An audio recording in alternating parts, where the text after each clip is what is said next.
Muy buenas noches con todos. Continuando con la Cátedra Bicentenario de la Historia Constitucional del Perú. Hoy, 8 de noviembre, tengo el agrado de presentar la sexta sesión, que es la Constitución de 1839 en el marco de la inestabilidad política.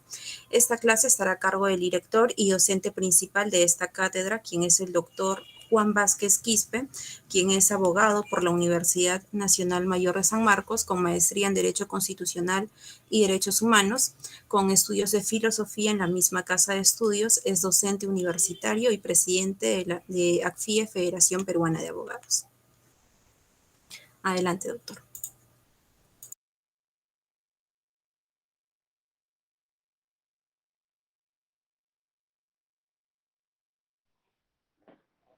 Buenas noches, ¿se me escucha?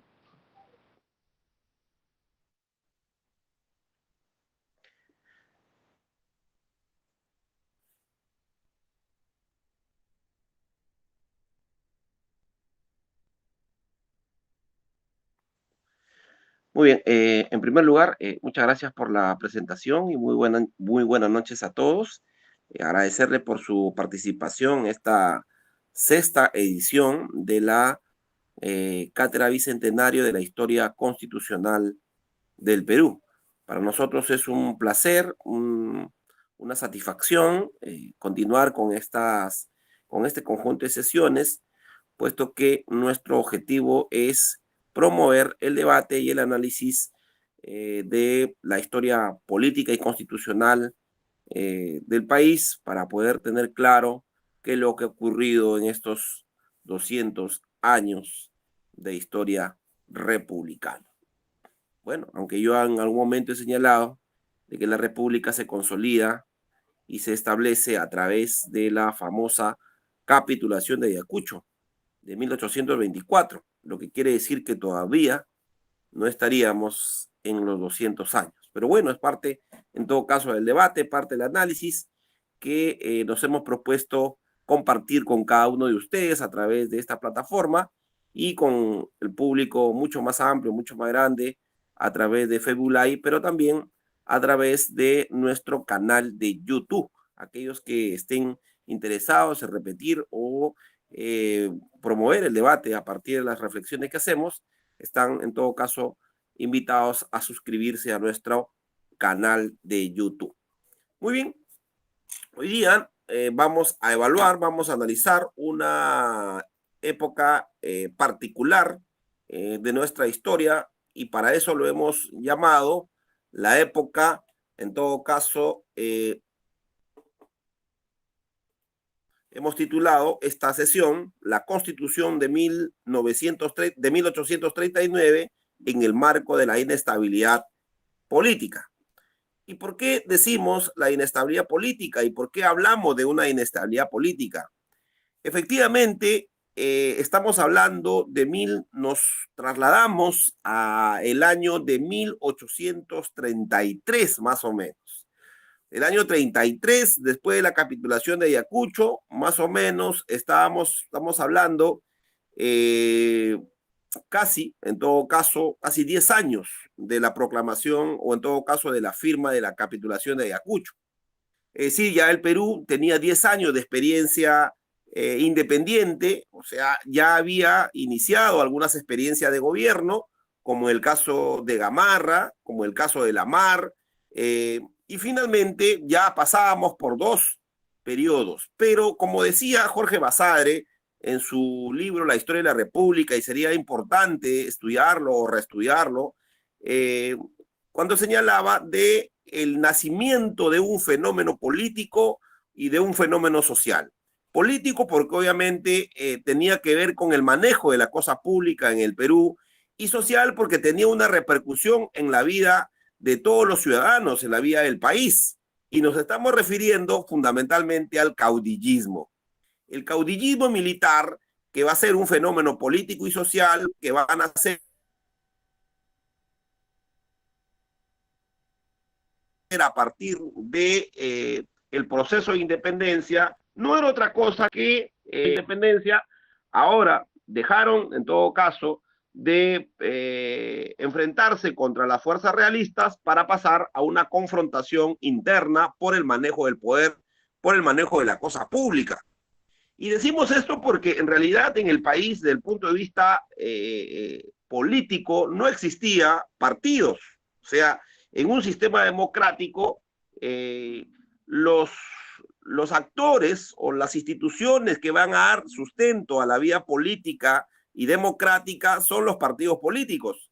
Y nosotros habíamos inaugurado un sistema democrático, formal, obviamente, liberal, pero sin la existencia de partidos. Y entonces ese vacío que existió en el país, esa falta de organización ciudadana, esa falta de cultura ciudadana, no nos olvidemos que veníamos de un gobierno monárquico absolutista, donde concentraba el poder absoluto, donde no existía el concepto de ciudadano, donde existía el concepto de súbdito, es decir, no había cultura ciudadana, entonces por lo tanto tampoco había organización ciudadana, había organización política, no había instituciones políticas ciudadanas, y por lo tanto los actores o los que cubren ese vacío son los caudillos militares. Entonces, por eso Basadre va a señalar y lo va a identificar con mucha claridad política este fenómeno político que se va a inaugurar con, en todo caso, la propia República, con la propia República. Entonces, frente a ese vacío, ¿correcto?, de organizaciones políticas, frente a ese vacío de la cultura ciudadana, sobre esa falta de participación de los ciudadanos en las cosas públicas, por un lado teníamos a los militares, que eran parte además de la aristocracia que venía o que heredaba o que se originó a partir del virreinato. En consecuencia son ellos, entre ellos se va a repartir el manejo del poder o va a existir la pugna o la vida política se va a traducir fundamentalmente en su participación o en todo caso, o podemos definirlo de alguna manera, que en la escena política se va a desarrollar con la participación de los caudillos políticos como actores principales. O sea, cada caudillo era un partido, cada caudillo era un interés, cada caudillo finalmente entraba en una confrontación y para tomar el manejo del poder y no tomarlo de forma democrática, sino tomarlo por la fuerza, por el uso de las armas, por la voluntad no de los ciudadanos, sino la voluntad, en todo caso, de sus ejércitos o de sus fuerzas militares, es lo que determinaba finalmente el manejo del poder. Muy bien, y eso es lo que va a ocurrir finalmente en el año 33. ¿Y por qué decimos que va a ocurrir eso en el año 33? Porque Agustín Gamarra correspondía ya dejar el gobierno y obviamente él renuncia o abandona el gobierno. Algunos autores dicen que abandona el gobierno y se instala la Convención Nacional, que era algo así como un congreso a quien se le otorga facultades constituyentes, y es la Convención Nacional la que finalmente va a asumir la responsabilidad de designar al nuevo presidente de la República. Y en este caso, el nuevo presidente de la República será Luis José de Orbegoso y Moncada. Él va a ser liberteño, él va a venir de una familia aristocrática, si bien va a participar en el proceso de independencia, es decir, va a contribuir no solo con su participación, sino también con asumir algunos gastos, es decir, con sus propiedades, sus bienes, va a colaborar económicamente con la independencia, pero venía de una familia aristocrática. Si bien Orbegoso no era un militar destacadísimo en la primera etapa o en las guerras con los realistas, sin embargo, tenía un papel importante y significativo. Y decimos esto porque en realidad no nos olvidemos que ya habíamos señalado que el gobierno de Gamarra era un gobierno pues que había ejercido el poder al margen del Congreso, al margen de la Constitución de 1829. Entonces era un ejecutivo fuerte, un ejecutivo que implementó una política de arbitrariedad. Entonces el Parlamento buscaba de alguna manera un perfil de presidente o jefe del Ejecutivo que no tenga las características de Gamarra, sino más bien un presidente o un jefe del Ejecutivo permisible. Y es por eso que Gamarra se opone, porque Gamarra, el expresidente de la República, se opone porque él consideraba que Orbegoso no tenía la legitimidad y además que el Congreso de la Convención Nacional no tenía las facultades legalmente establecidas para elegir el presidente de la República. No nos olvidemos que la Constitución de 1828 señalaba de que el presidente de la República era elegido por los colegios electorales, ¿correcto? Los colegios electorales. Entonces, para elegir el presidente de la República debió instalarse en los colegios profesionales y electorales y finalmente elegirlo. Pero eso no ocurrió. ¿Por qué? Porque obviamente las circunstancias, el escenario político no ayudaban a que los colegios profesionales se instalen y más bien la Convención Nacional toma la decisión y designa a José de Orbegoso y Moncada como presidente provisional. Esta decisión política genera finalmente el levantamiento, por un lado, de Pedro Bermúdez y por otro lado de Felipe Santiago Salaverry. Algunos señalan de que Felipe Santiago Salaverry es el presidente más joven. Sí, pero tenemos que señalar que Felipe Santiago Salaverry en realidad dio un golpe de Estado. Él se autoproclamó presidente de la República.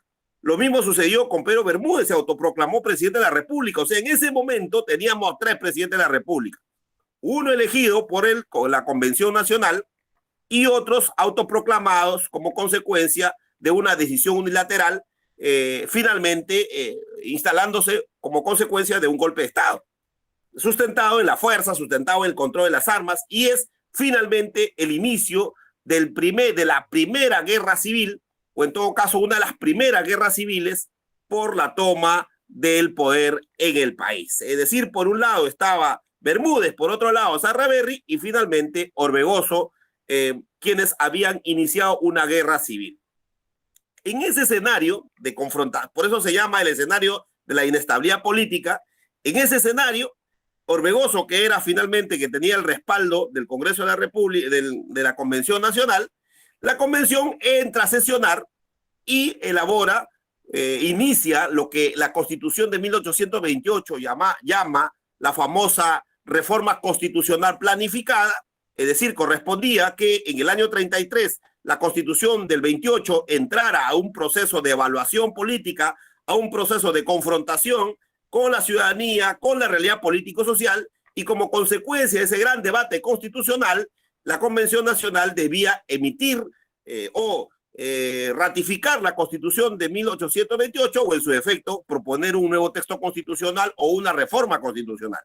Y eso es lo que ocurrió finalmente, que es la Constitución de 1834. Esta Constitución incorpora algunos criterios, algunos aspectos importantes respecto a la Constitución de 1828, pero no deja de ser el producto como consecuencia del proceso de evaluación y análisis político de la Convención Nacional que había sido sometida a la Constitución de 1828. Eso la doctrina constitucional lo conoce como la reforma constitucional planificada, ¿correcto? La reforma constitucional planificada, que a mi forma de ver me parece una figura que es necesario evaluarlo y analizarlo, justo en este marco de debate, de cambio constitucional que nosotros estamos viviendo. Es importante tomar nota, en todo caso, sobre esta figura jurídico-constitucional establecida en la Constitución de 1828, la llamada reforma constitucional planificada. Muy bien, entonces la Convención Nacional somete a debate, a enjuiciamiento político-social de la Constitución de 1828 y finalmente da como resultado la Constitución del 34. Es decir, que la Constitución del 34 nace en un escenario de crisis, de guerra civil, ¿correcto? Pero para darle un mayor nivel de inestabilidad, por decirlo de alguna manera, Orbegoso, para poder derrotar a sus enemigos, finalmente hace una alianza con Andrés de Santa Cruz. Y Andrés de Santa Cruz en ese momento era presidente de Bolivia. Hacen un acuerdo, los bolivianos invaden el Perú y finalmente, como consecuencia de ese proceso de invasión boliviana y ese acuerdo político que hacen con Orbegoso, finalmente se va a instalar lo que se conoce como la famosa Confederación Peruano-Boliviana. La Confederación Peruano-Boliviana. Es decir, si bien este proyecto de la Confederación Peruano-Boliviana ya lo habíamos escuchado en alguna manera. ¿En dónde lo habíamos escuchado? Lo habíamos escuchado de la boca de Bolívar, lo habíamos escuchado de la propuesta y el proyecto bolivariano. Pero también tenemos que señalar, y eso es claro, que la unión o la unidad entre Perú y Bolivia no era nuevo. La unidad entre Perú y Bolivia tenía antecedentes muy antiguos. No nos olvidemos que Bolivia era el Alto Perú. Y no nos olvidemos que antes de las reformas borbónicas, el Alto Perú formaba parte del virreinato del Perú. Y es precisamente con las reformas borbónicas es cuando el Alto Perú forma parte, en todo caso, del virreinato del Río de la Plata. Lo que quiere decir que las reformas borbónicas, finalmente, la política implementada por la dinastía Borbón, que es la que va a gobernar el Imperio Español, estas reformas que va a implementar afectan al virreinato del Perú.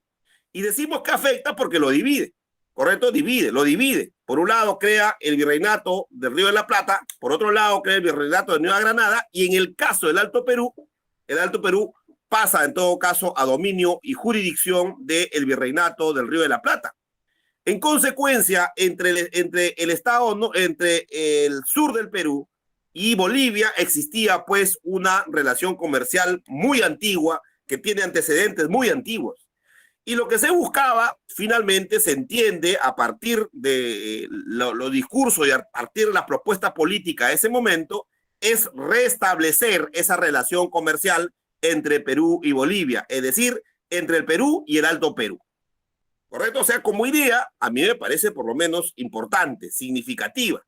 Y eso tiene que ver, pues, con la unidad de la comunidad andina o de los pueblos andinos. Porque no nos olvidemos que entre los países o los pueblos que habitan la región andina nada nos divide. O sea, hay muchas coincidencias del punto de vista lingüístico, cultural, en fin, o sea, no corresponde en todo caso esa evaluación, será seguro en algún momento, pero en realidad había muchos elementos y muchos aspectos que nos unían.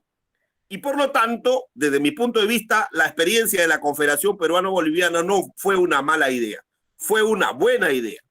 Sin embargo, la forma como se pretende implementar es el problema, porque allí finalmente hubo un acuerdo político entre Orbegoso, que estaba cuestionado, con Andrés de Santa Cruz, quien finalmente tiene un interés para lograr establecer esta famosa unidad peruano-boliviana. Sin embargo, frente a esta unidad peruano-boliviana, frente a esta alianza política, muchos caudillos militares, especialmente la aristocracia limeña, se opone. ¿Y por qué decimos que la aristocracia limeña se opone? Porque finalmente pierde manejo de poder, ¿correcto? Lima pierde el control político, Lima pierde importancia en el manejo del país y finalmente la aristocracia empieza a iniciar una contracampaña y se opone a la Confederación. ¿Y quiénes más se oponen a la Confederación? Se oponen los chilenos, porque los chilenos, a diferencia de nosotros, obviamente ellos tenían mucha mayor experiencia en el manejo político y además ellos, no nos olvidemos que habían colaborado con la independencia del Perú. Digo colaborado entre comillas, porque de colaboración no había nada, porque al final, posteriormente, el Perú tuvo que asumir, en todo caso, las deudas generadas como consecuencia de la independencia. En todo caso, era parte de un acuerdo político, parte de las relaciones comerciales, y finalmente, en ese proceso, Chile se convirtió en estos primeros momentos en una potencia emergente, es decir, tenía un predominio del control comercial en el Pacífico Sur y por lo tanto lo que no quería era competidores en el manejo del Pacífico Sur y por lo tanto la unidad peruano-boliviana ponía en peligro esa hegemonía, ponía en peligro ese predominio y es por ello que ellos inician una guerra contra los confederados y esta famosa guerra se llama la Guerra de Restauración, ¿correcto? La Guerra de Restauración. Entonces, ¿quiénes dirigen la Guerra de Restauración? La Guerra de Restauración lo dirigen los chilenos, ¿correcto? A partir del proyecto de Diego Portales, por eso que sería importante analizar la historia chilena y la importancia que ha jugado Diego Portales en el desarrollo geopolítico de Chile, y es precisamente que aquí en este periodo donde se empieza a dar fundamento y sustento a ese famoso proyecto expansionista chileno, que ya lo vamos a ver posteriormente. Muy bien, esta guerra de restauración, que era una guerra dirigida por el gobierno chileno con la colaboración de muchos caudillos militares, entre ellos Gamarra, entre ellos, en fin, varios caudillos militares, finalmente se da inicio a la primera guerra de restauración. Esta primera guerra de restauración va a ser dirigido por Blanco Encalada. Correcto, Blanco Encalada, un destacadísimo militar chileno, correcto, que finalmente esta primera guerra va a ser derrotada o en todo caso va a ser un fracaso. Y este fracaso se va a expresar fundamentalmente en un acuerdo político, un tratado, correcto, un tratado que va a ser sumamente importante, el famoso Tratado de Paucarpata. Este tratado establecía de alguna manera algunas condiciones para la paz, en todo caso, de estos países, y finalmente este tratado fue rechazado por el gobierno chileno, no fue aceptado porque obviamente Chile tenía un interés en poner fin a la confederación, y finalmente se inicia la segunda guerra de restauración, y esta guerra de restauración va a ser dirigido por Manuel Bulnes, que va a dar como consecuencia la derrota de los confederados. Por lo tanto, la derrota de los confederados en la famosa batalla de Yungay. Andrés de Santa Cruz va a ser expulsado y finalmente se va a restaurar, entre comillas, correcto, el Perú por un lado y Bolivia por otro lado. Entonces, derrotados los confederados, viene un escenario, correcto, de mayor anarquía o de mayor inestabilidad, por decirlo de alguna manera. Pero quedémonos un ratito evaluando el tema de la confederación. Si bien la confederación era una buena idea, sin embargo, era un proyecto importante, sin embargo, obviamente los peruanos de alguna manera se sentían afectados porque el Perú se dividía en el Estado norperuano y el Estado surperuano. El Estado norperuano va a ser aprobado en la Asamblea de Huaura y el Estado surperuano va a ser aprobado en la Asamblea de Sicuani, o sea, asambleas constitutivas. Y finalmente la confederación va a ser constituida en la Asamblea de Tacna a través de un documento que se llama la Ley Fundamental de la Confederación de 1837, que en realidad algunos lo llaman, correcto, algunos autores, algunos historiadores consideran de que este documento era un texto constitucional, constitutivo de la confederación, en todo caso, que va a originarse a partir de la unión de estos tres estados, ¿correcto? Estos tres estados, bajo la conducción y la protección de Andrés de Santa Cruz como protector supremo y vitalicio. Ahí está el problema. O sea, por un lado es el carácter vitalicio de Andrés de Santa Cruz y por otro lado la división del Estado peruano, que finalmente en todo caso, fundamentalmente la aristocracia limeña en particular y algunos caudillos militares, en todo caso, utilizaron esta división para justificar, en todo caso, una guerra contra los confederados apoyados y financiados por Chile. Ahora la pregunta es, ¿esa guerra fue gratuita? Obviamente que no, porque Chile fue el que se benefició con la disolución de la famosa Confederación Peruano-Boliviana. Muy bien. Derrotado a Andrés de Santa Cruz, el protector, que en realidad no era protector porque perdió en la batalla de Yungay, perdió la batalla de Yungay, se fue obligado a abandonar el país y finalmente va a haber un proceso de restauración, Y ese proceso de restauración fue dirigido por uno de los generales, o en todo caso mariscales, que en ese momento tenía una importancia significativa, o tenía en todo caso una presencia política sumamente importante. Y la pregunta, ¿quién era? Agustín Gamarra. Es decir, después de la derrota de Andrés de Santa Cruz, asume el segundo gobierno Agustín Gamarra. ¿Correcto? Agustín Gamarra. Muy bien, asumido Gamarra al gobierno, inicia el proceso de restauración. ¿Correcto? Inicia el proceso de restauración. Muy bien, este proceso de restauración se va a hacer en el marco de la necesidad de avanzar a un nuevo texto constitucional. Y aquí tenemos la Constitución de 1839, que va a regir hasta 1855. Es decir, esta Constitución va a durar 14 años. Hasta el momento sería la Constitución más longeva, porque la Constitución de 1823 duró poco tiempo, igual a 26, igual a la Constitución del 28, igual a la Constitución del 34, y finalmente la Constitución del 39, que va a ser la que más tiempo va a durar. ¿Correcto? Va a durar. Sin embargo, esta Constitución hay que identificarle algunas características. No toda la intelectualidad, no todos los historiadores, no todos los estudiosos del derecho constitucional o los estudiosos de la historia de la República han tenido opiniones favorables o, por decirlo, auspiciosas de esta Constitución. Hay un sector que obviamente cuestiona abiertamente este texto constitucional por cuanto lo considera arbitraria, ¿correcto? Lo considera autoritaria, lo considera una constitución que nace en un escenario de crisis que vivió el país. Y efectivamente, por un lado estaba la guerra civil de los caudillos militares y por otro lado la invasión, en todo caso, boliviana para establecer una forma de organización confederal. Es decir, el Perú estaba en una situación de inestabilidad y casi anarquía.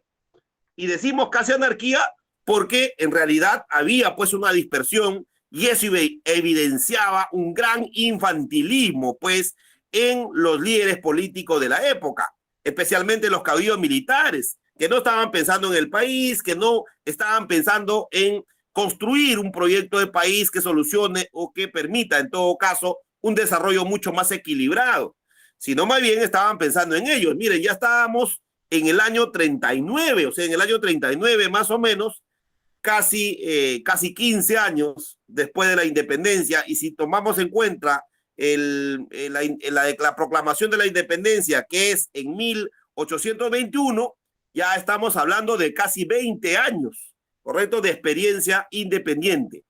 Y por lo tanto, lo que evidencia hasta aquí es que el proceso de independencia en el Perú fue traumático. Y decimos traumático porque en realidad quienes tenían la responsabilidad de conducir el país no estaban a la altura de las circunstancias y más bien estaban confundidos, por decirlo de alguna manera, confundidos en sus intereses exclusivamente particulares, no existiendo en todo caso la posibilidad de construir una idea de país conjunta, integradora, en fin. Y el intento por darle sostenibilidad, darle institucionalidad al país, considero que es la Constitución de 1839. Y digo que considero que es la Constitución de 1839 porque aquí se da mejor tratamiento a algunos aspectos que hasta ese momento no se había, en todo caso, dado la importancia que necesitaba. Entonces, por eso que algunos autores señalan de que esta Constitución era una Constitución arbitraria, era una Constitución conservadora, totalmente conservadora, y es una Constitución que nace como consecuencia del proceso de anarquía que vivió el país, ¿no? Entonces, por lo tanto, no representaba los intereses o la totalidad de los intereses del país, sino más bien representaba los intereses de quienes se habían impuesto en una guerra, en este caso la guerra de restauración contra los confederados, y quienes habían sido los caudillos militares, correcto, que se habían aliado con Chile para derrotar a los confederados. En otras palabras, esta Constitución representaba solo los intereses de un sector, correcto, de un sector de caudillos. Pero bueno, esa es nuestra historia, pues es nuestra realidad y tenemos que entenderla dentro de esos términos. ¿Qué dice la Constitución del 39? ¿En dónde podemos ubicar la importancia de esta Constitución? Bueno, en principio se sigue manteniendo a la religión católica como la principal religión. No hay posibilidad de que existan otros, en todo caso, otras confesiones religiosas. Existe la hegemonía del catolicismo. Por otro lado, se mantiene este concepto de que el Perú, la nación peruana, es una asociación, es una colectividad de peruanos y es independiente, correcto, y que no está sometido a ningún tipo de patrimonio personal o familiar, pero aquí se establece de que se opone o se establece en todo caso una limitación para el establecimiento de acuerdos con otros estados, ¿correcto? Con otros estados. Muy bien, entonces aquí lo que dice es que se prohíbe hacer pactos o acuerdos con otros estados, ¿correcto? Obviamente en oposición a lo que había ocurrido en el país. ¿Cuál que había ocurrido? La famosa confederación, la fracasada confederación peruano-boliviana. Entonces aquí se pone expresamente la prohibición de que el Estado peruano haga pactos con otro Estado. Muy bien, se establece también que la ciudadanía peruana, o por lo menos se entiende de que los peruanos alcanzan la ciudadanía peruana por su condición de nacimiento, por naturalización. Aquí aparece el concepto de naturalización, por ejemplo. Bueno, cuando hablamos de nacimiento, pues hablamos de aquellos que han nacido dentro del territorio peruano, los nacidos en el extranjero de peruanos, ¿correcto? De padres peruanos, y los hijos de madres peruanas que también han, o en todo caso, de extranjeros que han nacido en el Perú. Muy bien. Los peruanos naturalizados, por ejemplo, son los extranjeros admitidos dentro del servicio público, dentro del cumplimiento de una función determinada. Los extranjeros que, en todo caso, han estado o han vivido en los últimos 20 años en el Perú, en fin. Entonces, a partir de todos los extranjeros que por algunas razones y por mandato de la ley siguen en todo caso dentro del territorio nacional. Ahora, para alcanzar la ciudadanía, porque aquí ya aparece el concepto de ciudadanía mucho más claro, por ejemplo, había que ser casados. O sea, todos los que se casaban alcanzaban la ciudadanía. Y la ciudadanía se alcanzaba a partir de los 25 años, ¿correcto? 25 años. Entonces, la condición es que te casabas, lo que quiere decir que todos tenían que casarse posterior a los 25 años. O sea, si tú no te casabas, así tuvieras 25 años, no alcanzabas la ciudadanía. Saber leer y escribir. Entonces, saber leer y escribir, lo que implica de que hay un grupo social que estaba excluido. ¿Quién era? Los indígenas, porque no sabían leer ni escribir. ¿Quiénes? Los afros, no sabían leer ni escribir. Es decir, era la población reducida.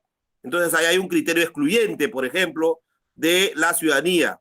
Ya no haberse correcto, no hallarse procesado por delitos o no estar procesado por la comisión de un delito, ya tampoco no ser notoriamente vago, se entiende que todos tenían que trabajar, correcto, no ser jugador, por ejemplo, no ser un ebrio o no ser divorciado. O sea, los divorciados perdían la ciudadanía, los jugadores, entiendo que se entiende al jugador de casino, correcto, a los ebrios no podían ser ciudadanos y por lo tanto esto eran las condiciones que la Constitución establecía para alcanzar la ciudadanía. ¿Cuándo se perdía la ciudadanía? Por ser sentenciado, como ya lo dije, ¿correcto? Por aceptar empleos y títulos de otro estado sin la autorización del Congreso de la República. Haber hecho, por ejemplo, rebelión con armas, haber incurrido en rebelión contra el Estado, haber perdido la ciudadanía por razones religiosas o por traición a la patria. En fin, entonces ahí vamos a encontrar, en todo caso, algunos criterios que van a establecer o van a delimitar las características de la ciudadanía peruana, lo que quiere decir que la Constitución seguía siendo excluyente.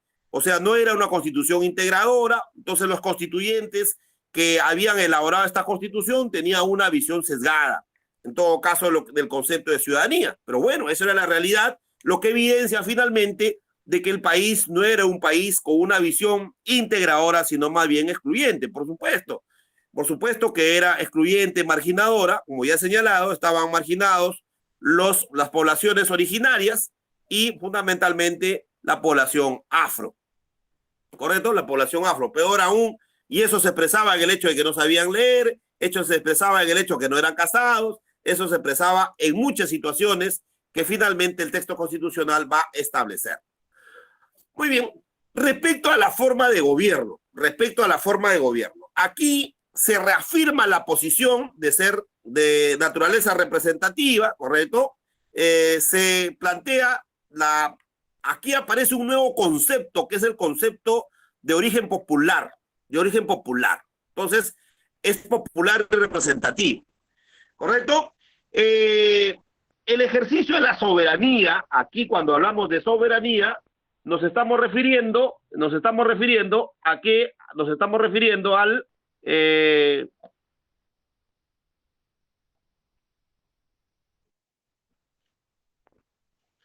nos estamos refiriendo fundamentalmente al poder del Estado. Y en este caso, la soberanía radica o reside en el poder legislativo, el poder ejecutivo y el poder judicial. Bueno, aquí encontramos la organización tripartita del Estado, ¿no? La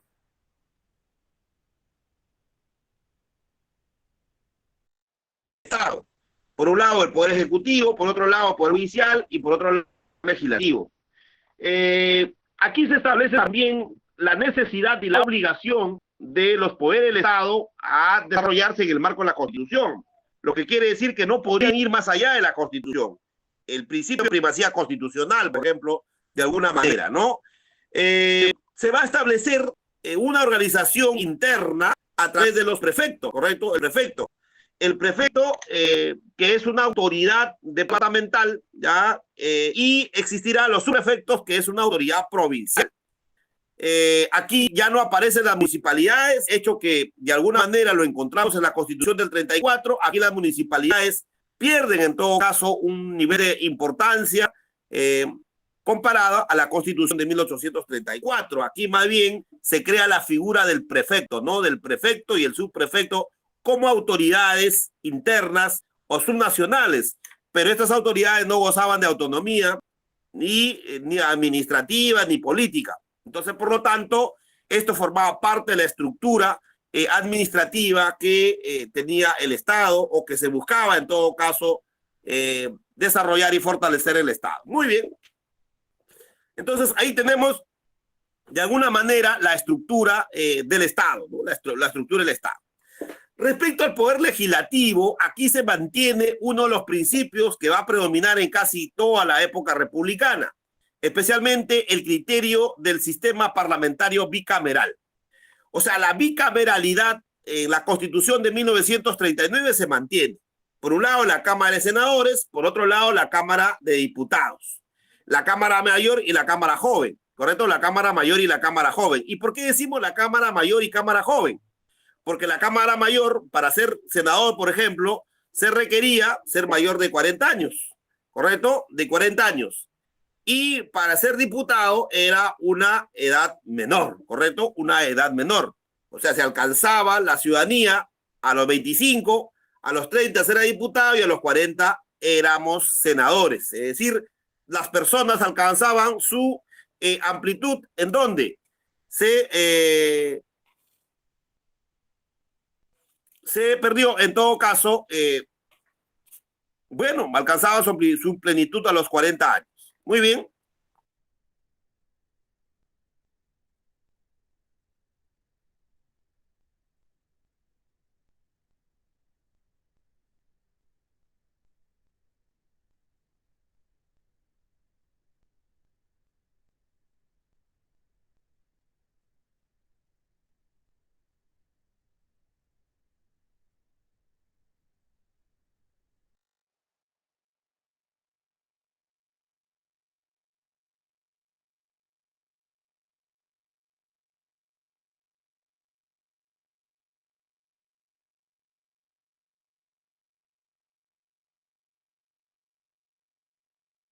Bien, entonces le decía de que el poder legislativo, que es un órgano encargado de la función legislativa, el que se encargaba de elaborar las leyes, de derogar, de modificar las leyes, ejercía funciones normativas, función legislativa, una función especializada, reconocida al poder legislativo, y aquí se va a reconocer o se va a mantener en todo caso el sistema bicameral, el sistema de las dos cámaras, la Cámara de Diputados, que es la Cámara Joven, porque obviamente había un límite de edad establecido, y por otro lado la Cámara de Senadores, que era la Cámara adulta, por decirlo de alguna manera, por el límite de edad que se establecía. Ambas tenían iniciativas legislativas, podían intervenir en todo caso en la toma de decisiones en el marco de la elaboración de las leyes, ¿correcto? En el marco de renovación de las leyes.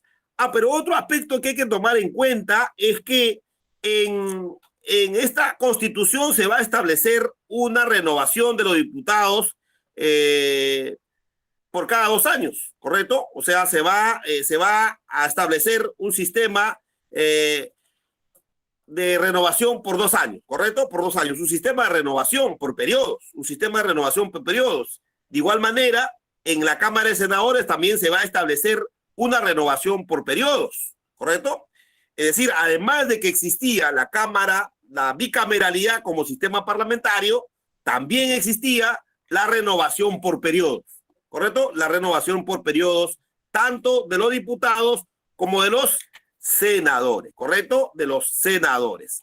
Ahora, ¿quién elegía a los senadores y a los diputados? Los senadores y los diputados eran elegidos por los colegios electorales. Los colegios electorales. El colegio electoral era un cuerpo, ¿correcto?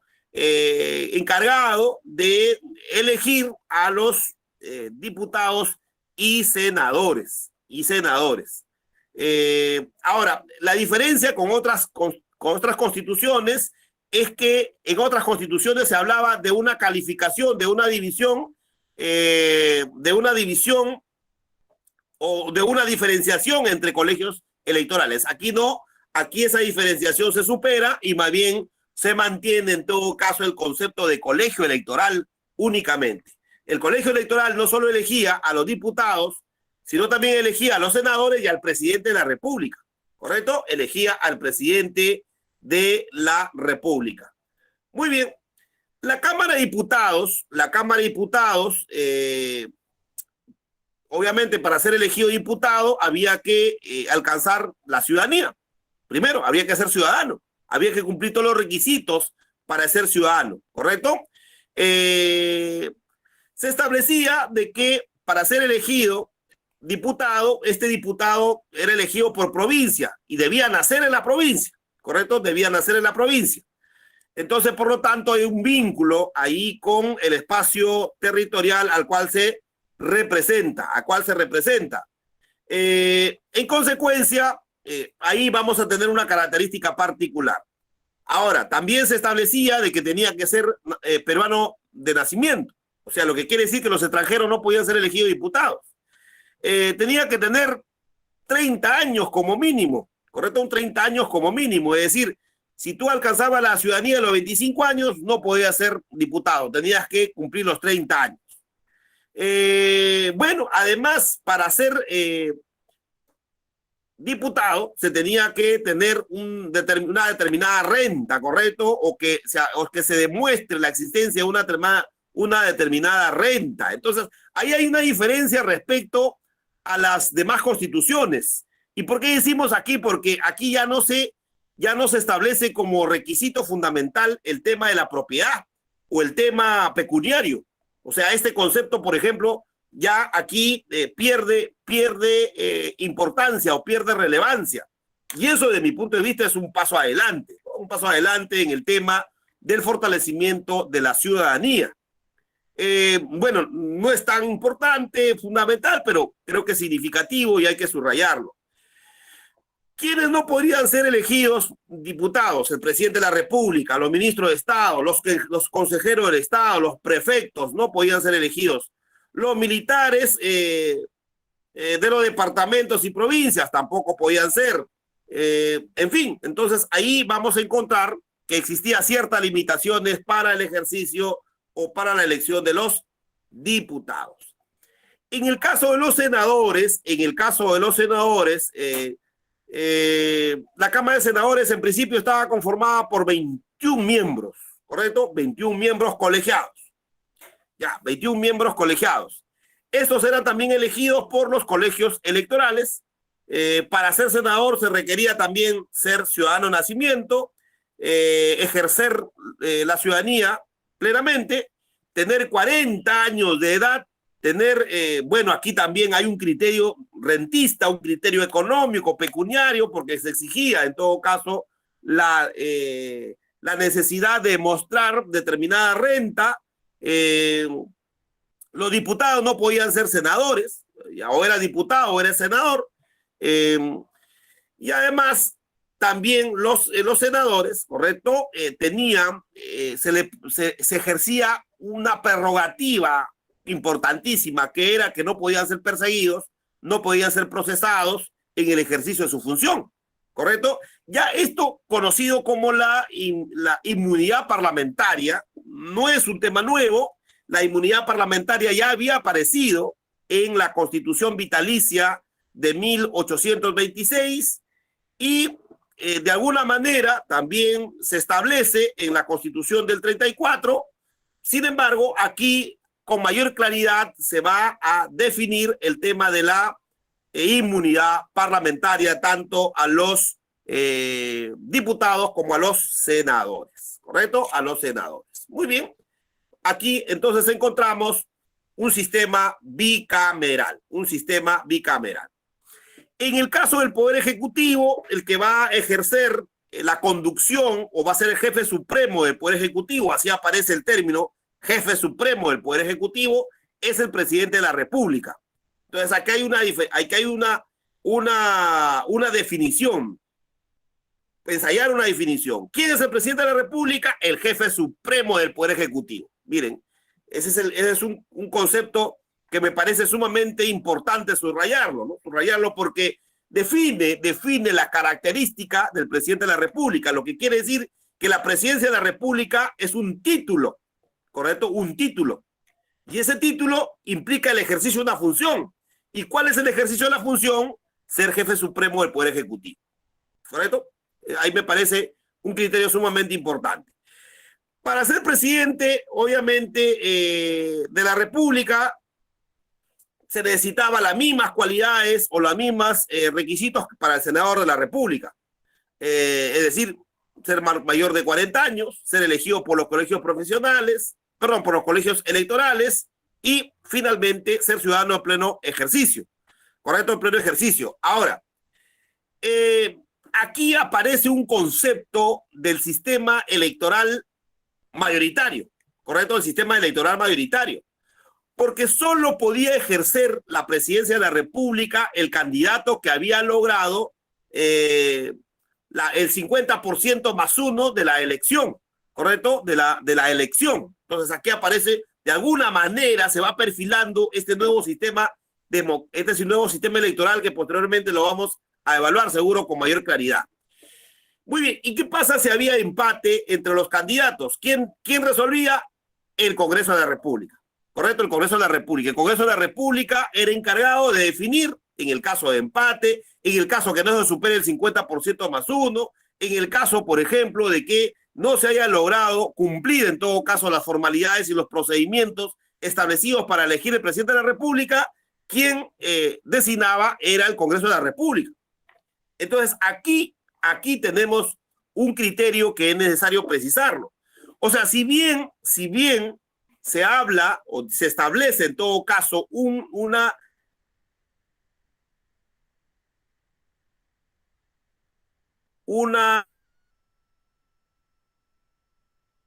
Estado, pero con un a dirimir respecto, por ejemplo, a los empates, respecto, por ejemplo, a no haber alcanzado las formalidades y requisitos para la elección del presidente de la República. Entonces se entiende de que el Congreso de la República tiene cierto predominio, o sea, tiene mayor importancia, por decirlo de alguna manera. Bueno, eso es lo que yo puedo entender en el sentido de reconocerle la facultad al Congreso de la República de elegir al presidente de la República cuando éste no ha superado el 50% más uno de la elección. Correcto, la elección. Es más, incluso se faculta pues al presidente, al Congreso de la República a resolver en todo caso estas dificultades que nazcan o que nacen a partir de la elección del presidente de la República. Correcto, del presidente de la República. Muy bien, entonces ahí vamos a tener que el presidente de la República, por ejemplo, es el que va a elegir la administración del Estado, es el que va a tomar las más importantes decisiones, es el que va a conducir el aparato público, en fin. Sin embargo, aquí en esta Constitución tampoco se reconoce la vicepresidencia, ¿correcto? La vicepresidencia. La vicepresidencia se le reconoce de alguna manera al presidente del Consejo de Estado, ¿correcto? Al presidente del Consejo de Estado. Y aquí aparece, ¿correcto?, esta famosa figura del Consejo de Estado. Entonces la pregunta es, ¿y qué cosa es el Consejo de Estado? ¿Qué se entiende por el Consejo de Estado? En principio que estaba compuesto por 15 representantes, ¿correcto? ¿Y quién lo elegía? El Congreso de la República.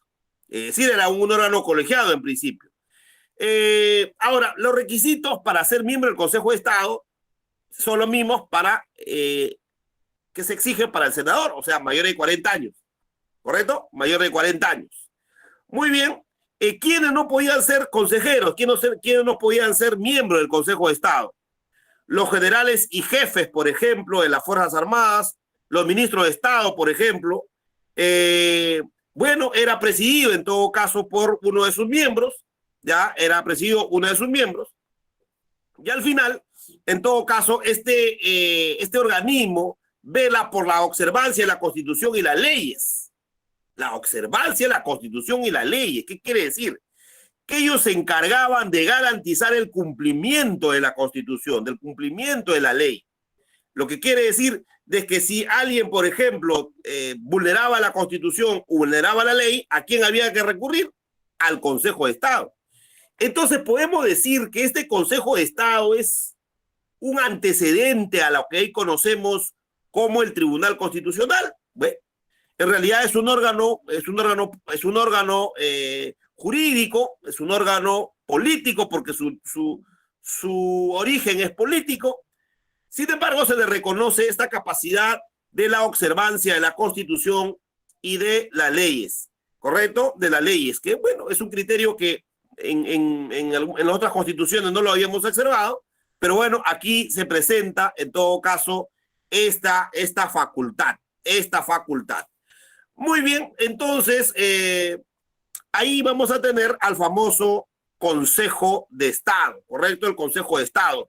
Aunque este Consejo de Estado, si bien tenía capacidad de decisión, en muchos casos actuaba más bien como un órgano auxiliar, por decirlo de alguna manera, un órgano de asesoría, por decirlo de alguna manera.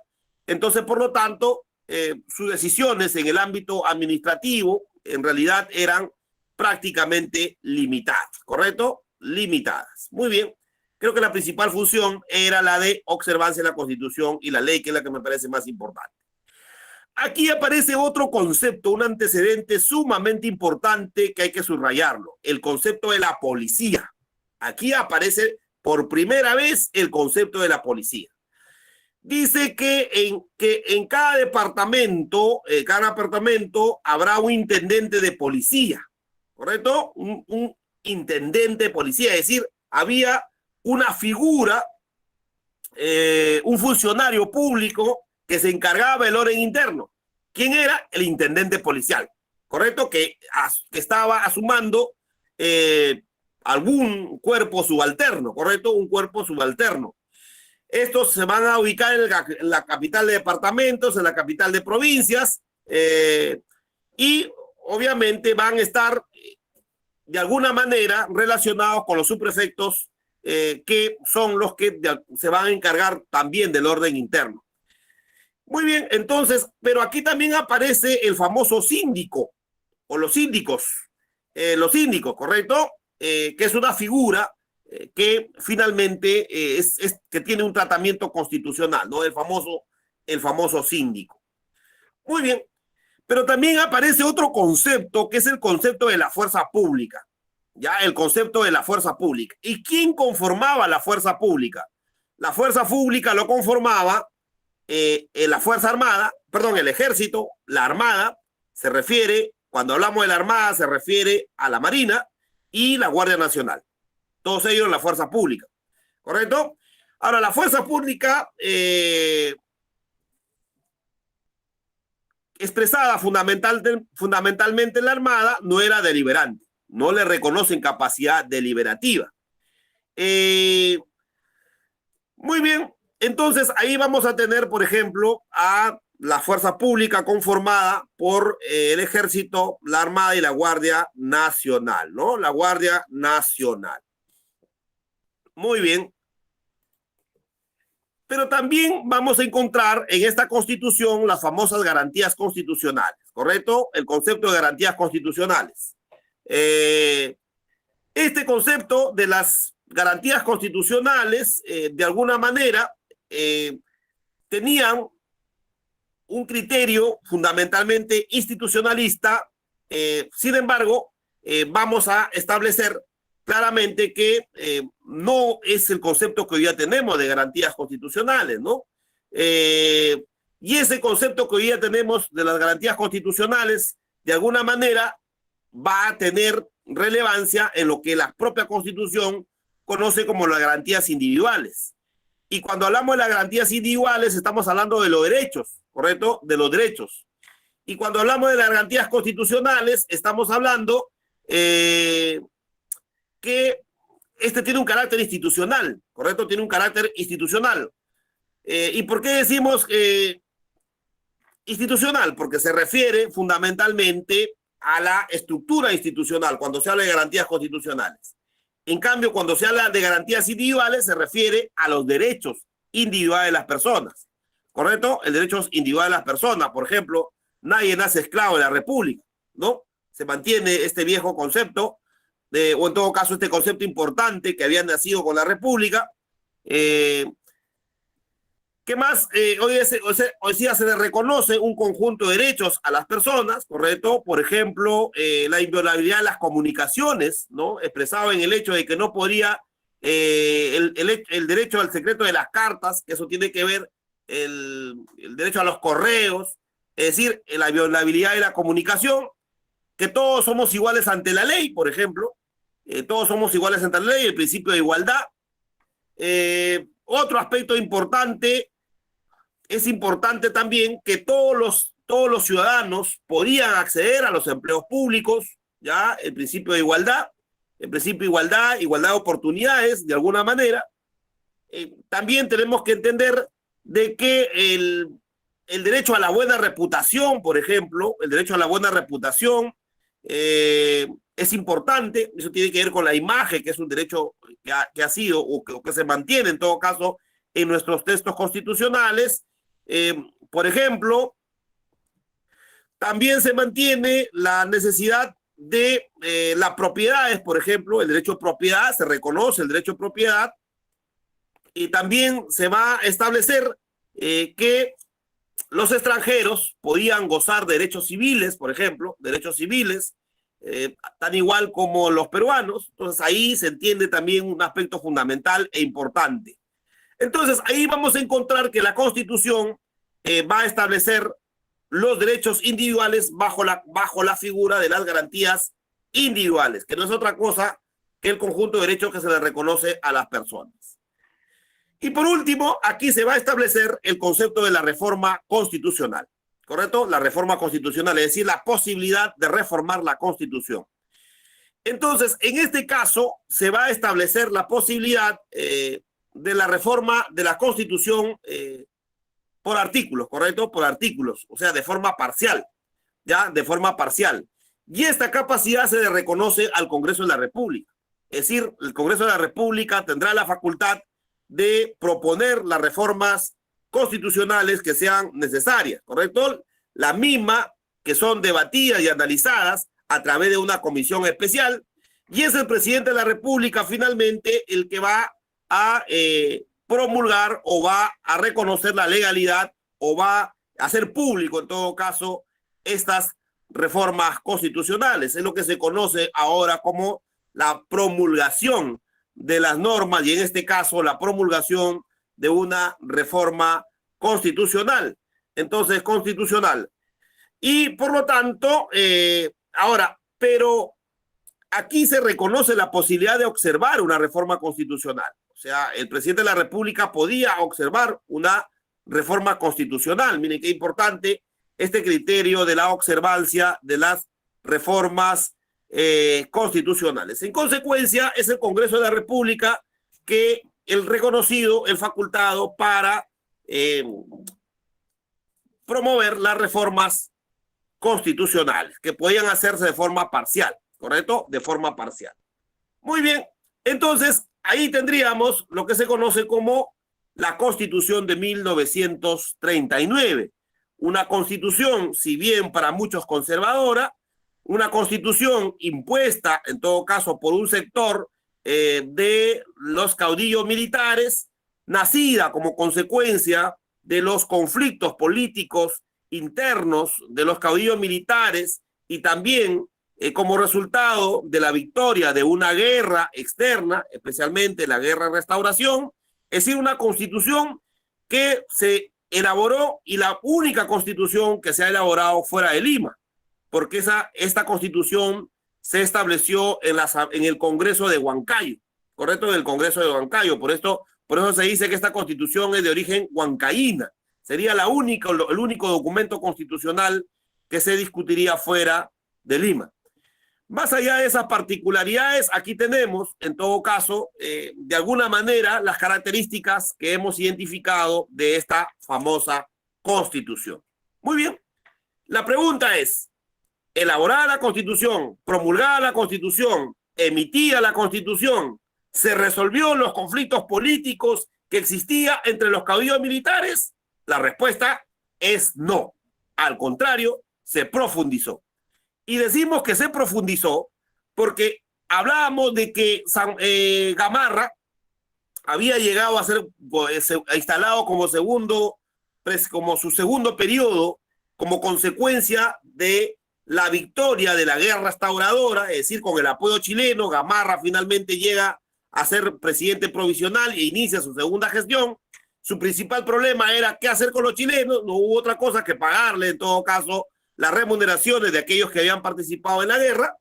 Y finalmente, Gamarra retoma el proyecto confederal. Y retomar el proyecto confederal implicaba invadir Bolivia, y eso es lo que hizo. Invadió Bolivia bajo el supuesto de que necesitaba derrotar o expulsar a las fuerzas de Santa Cruz. Sin embargo, su objetivo político más importante era restaurar la confederación, pero ahora ya bajo la conducción de los intereses peruanos. Sin embargo, Gamarra fracasa. ¿Y por qué decimos que fracasa? Porque muere en la batalla de Ingaví. Algunos se atreven a decir que esa muerte no fue casual, pero bueno, muere el famoso Agustín Gamarra en la batalla de Ingaví y se cayó el proyecto de reestructuración de la Confederación Peruano-Boliviana.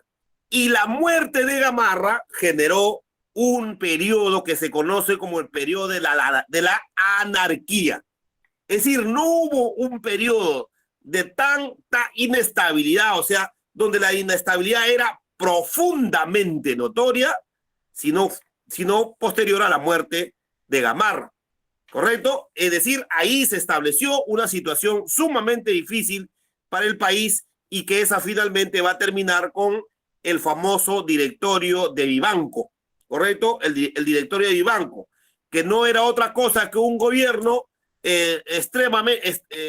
sumamente conservador y aristocrático, y que finalmente va a tratar de establecer una línea de conducción política del país y que finalmente va a dar paso al famoso gobierno de Ramón Castilla.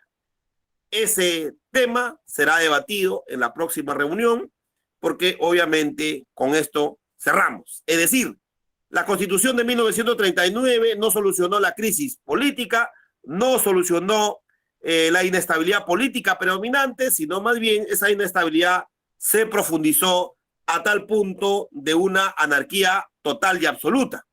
En consecuencia, estos primeros años de la historia republicana es una historia sumamente complicada, sumamente contradictoria, con una profunda debilidad institucional y además con grandes problemas económicos. El sistema productivo no caminaba, el sistema económico del comercio no avanzaba, es decir, estábamos en una situación sumamente difícil.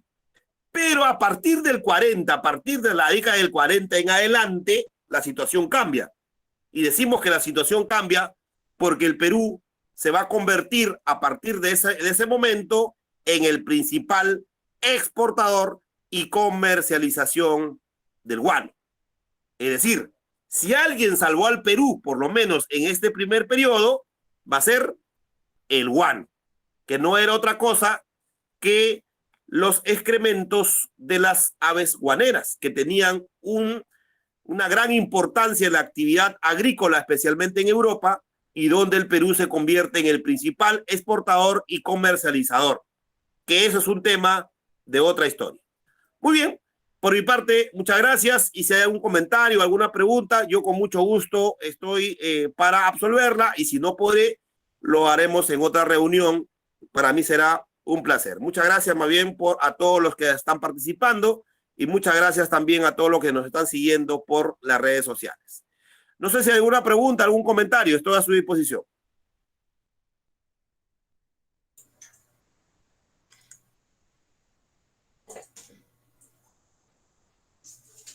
Sí, doctor, solamente una pregunta de mi parte.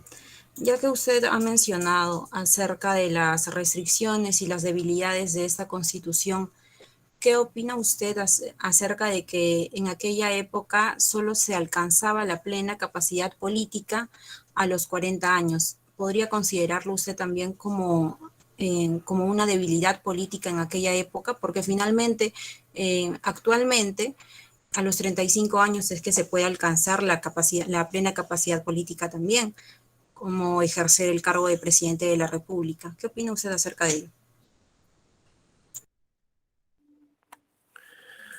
Bueno, entender, primero habría que preguntarnos qué se entiende por capacidad política, ¿no? O sea, la capacidad política entiendo de que es el ejercicio pleno de la ciudadanía y también el ejercicio o la participación en la toma de decisiones en la cosa pública, porque participar en la administración pública es tomar decisiones dentro del marco de la cosa pública. Y cuando hablamos de la cosa pública estamos hablando de todos, es decir, en el marco del Estado.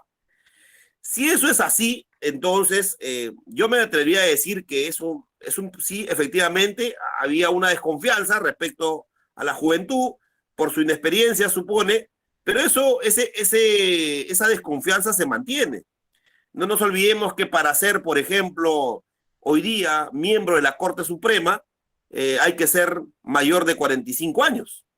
En consecuencia, si me dicen de que el ejercicio de la plena ciudadanía o de la plena capacidad política, entendido en el marco de la cosa pública, es 40 años, yo diría, no tanto es así, porque hoy día hay que, para ser, como decía, magistrado de la Corte Suprema, es 45 años, pero me dirán, pero no, la Corte Suprema no es un órgano político. Bueno, no nos olvidemos que los jueces ejercen la administración de justicia en nombre del pueblo. O sea, su origen, si bien está establecido por un órgano especializado, por un órgano que tiene una función específica, pero desde el punto de vista político representan, en todo caso, y administran justicia en nombre del pueblo. En consecuencia, bajo ese criterio, diría que hoy día hemos retrocedido. O sea, hay más desconfianza en la juventud hoy día que antes. Pero yo creo que estos criterios de las edades me parecen en todo caso un criterio más excluyente, ¿no? Más excluyente porque, miren, se alcanzaba la ciudadanía a los 25 años, a los 30 años podía ser diputado, a los 40 años podía ser senador y otros altos cargos.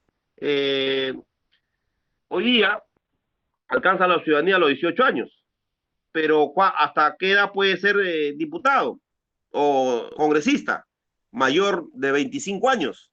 En consecuencia, me parece, en todo caso, de que este criterio de la edad en realidad es excluyente. Yo, por ejemplo, soy de la tesis, no sé si equivocado o no, pero yo soy de la tesis, por ejemplo, que hay que reducir el límite de edad para alcanzar la ciudadanía. Yo considero, por ejemplo, jóvenes deben alcanzar la ciudadanía a los 16 años. Porque hoy día no es igual pues, a la década del 40 o la década del 30 del siglo XIX. En la década del 30 del siglo XIX los niveles de información, de conocimiento eran limitados. Hoy día los niveles de información y conocimiento es mucho más amplio, hay mayor acceso a la información y por lo tanto hay mayores elementos para generarse convicción. Y cuando uno genera convicción significa que ya tiene capacidad de discernimiento. Y la capacidad de discernimiento es diferenciar entre lo bueno y lo malo, entre lo que me conviene y lo que me perjudica. Y esa capacidad de discernimiento, la pregunta es, ¿una persona cuándo lo alcanza? Esa es una pregunta que hay que precisar. Creo que los psicólogos ahí tienen mayor claridad. Sin embargo, considero de que una persona a partir de los 14 años en adelante ya va teniendo mayor discernimiento y mejor aún si tienen 16 años, 18 años, 20 años.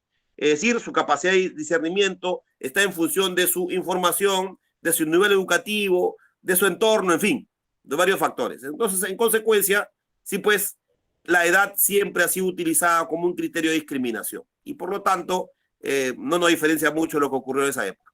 No sé si habría aclarado su pregunta o su preocupación. Si hay otra, con mucho gusto.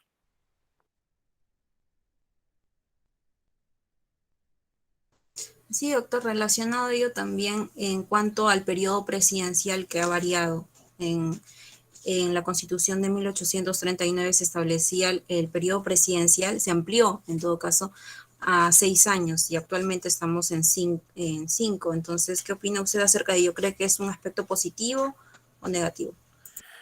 Creo que también, si no me equivoco, también se prohibió la reelección inmediata. Es decir, el tema de la reelección y el periodo presidencial ha ido variando progresivamente, ¿no? Yo creo que esta constitución es la que establece el mayor periodo presidencial, porque hasta la constitución del 28 establecía 4 años. En consecuencia, y hoy día, por ejemplo, si nosotros analizamos el último texto constitucional, vamos a encontrar de que el periodo es 5 años. Entonces, si nosotros hacemos una evaluación de todos nuestros textos constitucionales, me parece, espero no equivocarme, de que esta constitución es la que establece el mayor periodo presidencial. Bueno, hay un gran debate, y decimos un gran debate porque una buena gestión, dirían algunos, que se logra cuando uno tiene un periodo razonable. ¿Por qué?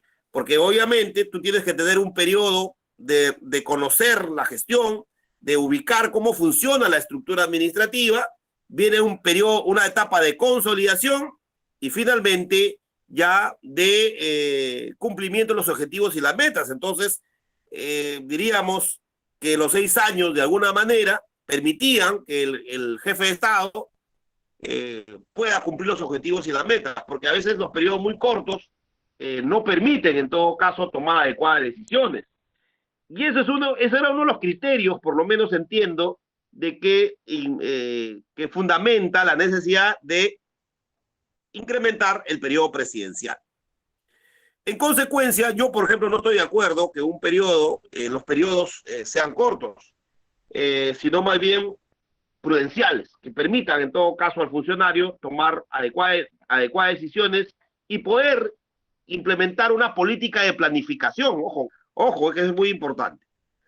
Y eso también tiene que ver con la reelección. Ahora, la reelección, algunos dicen que están de acuerdo, otros dicen que no. Los que están de acuerdo dicen, bueno, si una gestión ha sido buena, ¿por qué no hay que ampliarla, no? Pero si una gestión ha sido mala,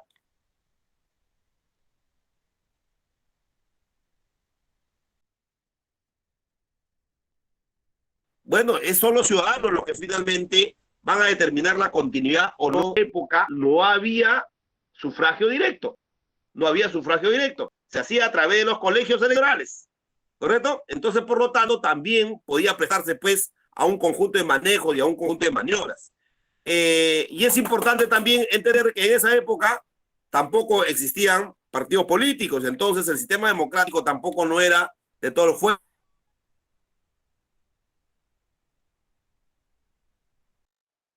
Era sumamente débil. Eso es lo que yo quería precisar. Pero también subrayemos de que los diputados y los senadores podían renovarse por un periodo determinado. el periodo era de 2 años, por ejemplo, en el caso de los diputados. Muy bien, entonces ahí tenemos una figura de la renovación por periodos que hoy día no existe, por ejemplo, pero sin embargo ya en la Constitución del 39 de alguna manera se establecía. Muy bien, muchas gracias más bien por las preguntas y agradecer a todos los participantes por su paciencia y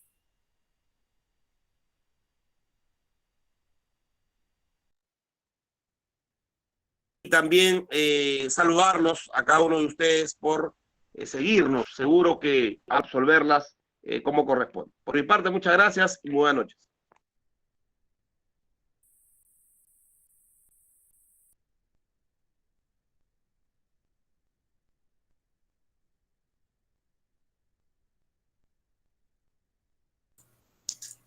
Bien, muchas gracias, doctor, por su importante cátedra de esta noche.